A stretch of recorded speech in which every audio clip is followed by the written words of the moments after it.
In this photo released by Xinhua news agency, Ali Shamkhani, the Secretary of Iran's Supreme National Security Council, at right, shakes hands with Saudi National Security Advisor Mohammed bin Mohammed Al Aban, at left, as Wang Yi, China's most senior diplomat, looks on, at center, for a photo during a closed meeting held in Beijing, Saturday, March 11, 2023.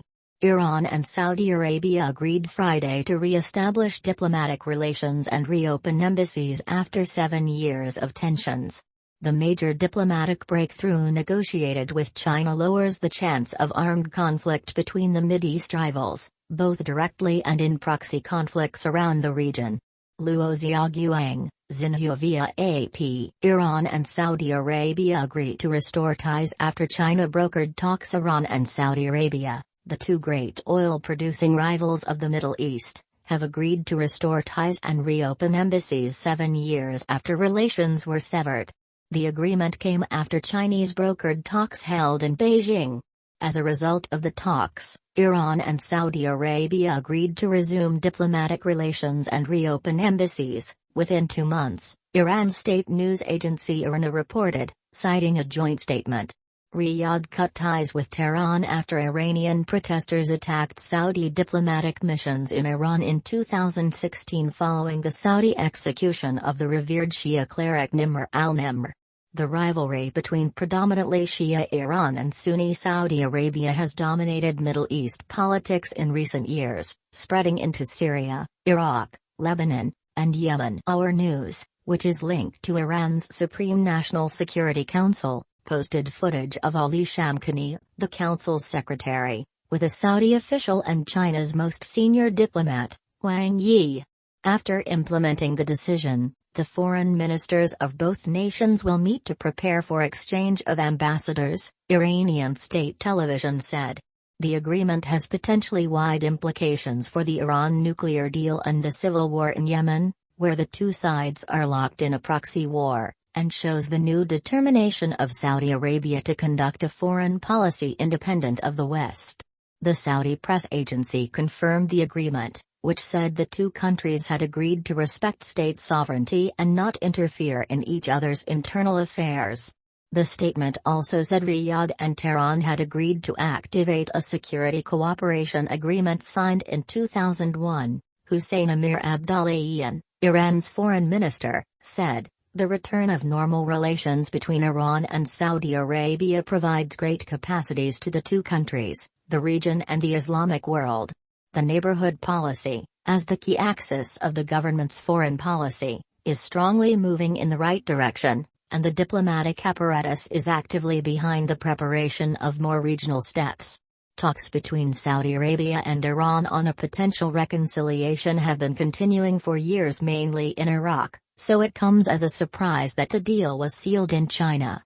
Shamkhani, Iran's national security secretary, acknowledged the role played by Baghdad, saying he appreciated Iraqi efforts in hosting 5 rounds of Iran-Saudi Arabia talks and adding that their efforts were valuable in paving the way for the agreement. Saudi sources said it was important that it was China's plan that will, at least in principle, hold Iran to account. The deal could, however, have implications for a U.S.-led effort to isolate Iran economically through sanctions. If there is a genuine warming of Saudi relations with Tehran, one consequence is likely to be Saudi investment inside Iran. A further potential consequence of the diplomatic re-engagement is that Saudi Arabia may rein back its London-based satellite channel Iran International, which has proved popular inside Iran by siding with the protesters. Speaking in London earlier this week, the Saudi foreign minister, Prince Faisal bin Farhan Al Saud, defended Saudi Arabia's links with China, saying, "China is our largest trading partner. It is also the largest trading partner of most countries. And that is a reality that we will have to deal with. China, for us, is an important and valued partner in many areas. We have excellent working relationships across many sectors. But we have said and repeat this, always, we will look towards our own interests. And we will look for them in the West and in the East." He also stressed that he believed the Iran nuclear talks in their current form were moribund, and it would be better to change the format so that other currently excluded regional powers most affected by Iran's nuclear program were included.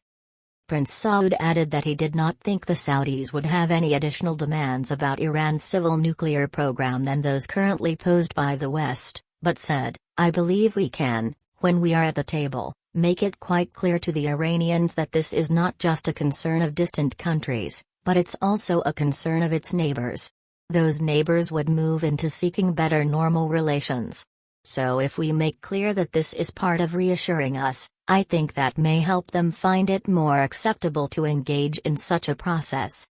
In Yemen, the Saudis have been backing the internationally recognized government in an 8-year civil war against Iranian-backed Houthi rebels based in the north, but have been looking for a way to end the war by conducting private talks in Oman with the Houthis. Saudi Arabia will hope that Iran will halt Houthi drone and missile strikes on the kingdom, and that Iran will help with Saudi talks with the Houthis. But officials stressed that expectations would, at least initially, remain low. The pact does not necessarily mean any change in the Saudi approach to the Palestinian conflict, where it has been warning Israel that it is on course to cause dangerous bloodshed. However, the deal will cause concern among many Israeli politicians who have sought global isolation for its archenemy Iran. Naftali Bennett, the former Israeli prime minister, described the pact as a serious and dangerous development and a fatal blow to the effort to create